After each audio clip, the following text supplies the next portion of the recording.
When one paddle prop fighter was mocked, then it downed 6 zeros. It sounds like exaggeration. A story stretched by time. A pilot's boast retold too many times. But on a humid afternoon in the summer of 1943, over the vast blue emptiness of the South Pacific, one American fighter pilot, flying an aircraft many mechanics had quietly dismissed, found himself alone against 6 of the Imperial Japanese Navy's most feared fighters. And what happened next would become legendary. The date was July 16, 1943. The location, the skies above New Georgia, part of the Solomon Islands chain, a battlefield where control of the air meant control of the sea, and control of the sea meant survival. The aircraft, a Vought F-4U Corsair, powerful, fast, and controversial. Its massive propeller and distinctive bent wings had earned it a reputation. Some called it revolutionary, others called it dangerous. On that day, one pilot would prove exactly what it was. Please subscribe to our channel as we continue to bring these forgotten chapters of history back to life. By mid-1943, the war in the Pacific had reached a brutal turning point.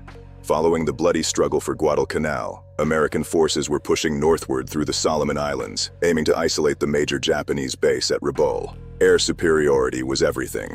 The Japanese relied heavily on the Mitsubishi A6M0, an agile, lightweight fighter that had dominated the skies early in the war. Its long range and exceptional maneuverability made it deadly in dogfights, but it had weaknesses: weak armor, no self-sealing fuel tanks, vulnerability to high-speed attacks. Still, in the hands of experienced Japanese pilots, it remained a lethal threat. Opposing them now was a new generation of American aircraft. Among them, the Vought F-4U Corsair.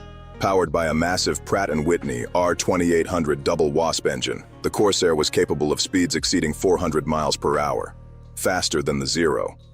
But its design came with complications. The enormous propeller required long landing gear, which in turn led to its distinctive inverted gull wing design. Early models suffered from visibility issues during landing.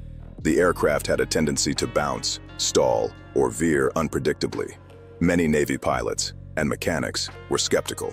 Some even mocked it. They called it the Ensign Eliminator. Yet in the hands of skilled pilots, the Corsair was a beast. Fast, durable, deadly. Stationed at forward airstrips carved out of jungle terrain were Marine squadrons tasked with providing cover for advancing Allied forces. One such unit was VMF 124. Among its pilots was a young Marine lieutenant, experienced, disciplined, and quietly confident in his aircraft. He had heard the jokes, he had seen the doubts, but he trusted the machine, and soon he would have to prove it. By 1300 hours, the tropical heat hung heavy over the airfield. Engines idled. Ground crews worked quickly, loading ammunition belts into the Corsair's 650 caliber machine guns. Fuel tanks were topped off. The order came shortly after. A formation of Japanese aircraft had been spotted inbound, heading toward Allied positions near Munda Point. Within minutes, Corsairs roared down the rough strip, kicking up dust and debris as they clawed into the sky. Climbing through scattered cloud cover, the American pilots spread out, scanning the horizon. Visibility was good. The ocean below shimmered in the sunlight. Then, at approximately 6,000 feet, the call came over the radio. Bandits, 12 o'clock high. The formation tightened. Moments later, dark specks appeared against the sky. Zeros. At least 6 of them, flying in loose formation, descending toward their target. The American pilots moved to engage, but in the chaos of maneuvering, one Corsair became separated. A combination of altitude change, cloud cover, and split-second decisions left him alone. 6 zeros. One Corsair. Distance. Closing rapidly. The Japanese pilots spotted him almost immediately. They had the advantage in numbers and maneuverability. They moved to surround. The trap was set. By 13:15 hours, the engagement began.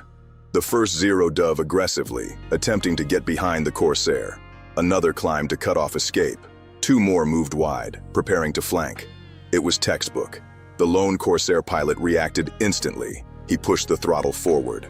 The engine roared. Instead of turning to fight, he dove, straight down. The Corsair accelerated rapidly, its powerful engine pulling it into a steep descent. The Zeros followed.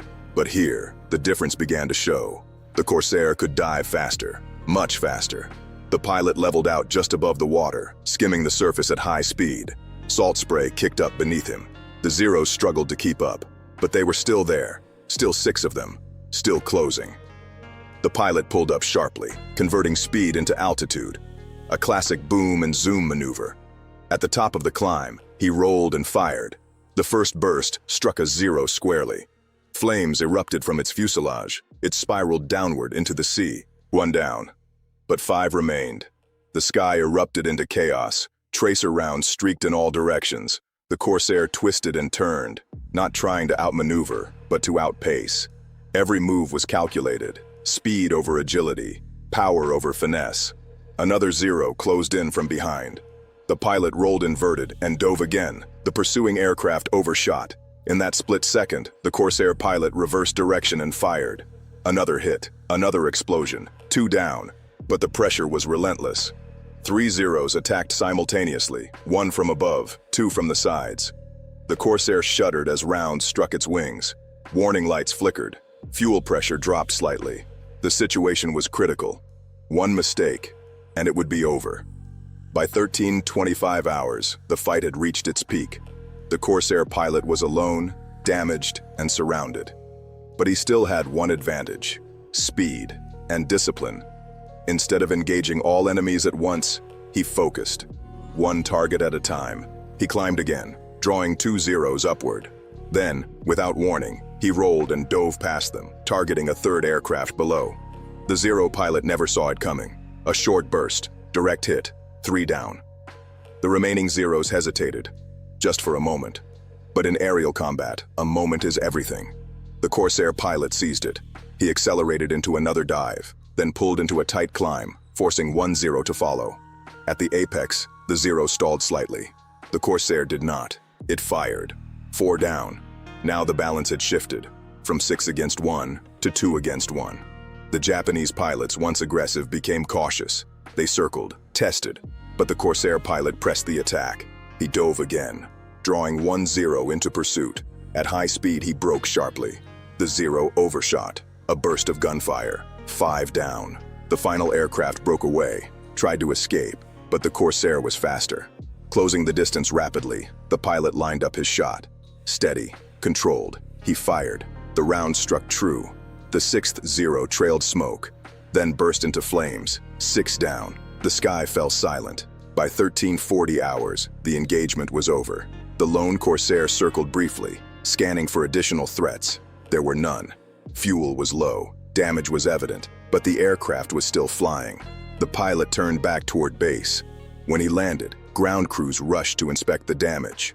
Bullet holes scarred the wings and fuselage, but the Corsair had held. Word spread quickly.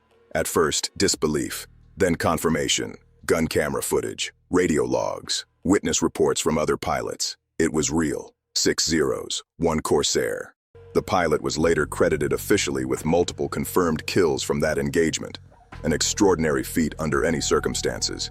It became a defining example of the Corsair's capabilities, no longer just the aircraft mechanics joked about. Now, it was respected, feared, proven. The lessons were clear.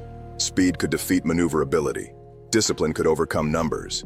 And one pilot, flying the right machine at the right moment, could change everything. This was just one of countless untold stories from the Second World War. Subscribe to our channel as we continue to bring these forgotten chapters of history back to life.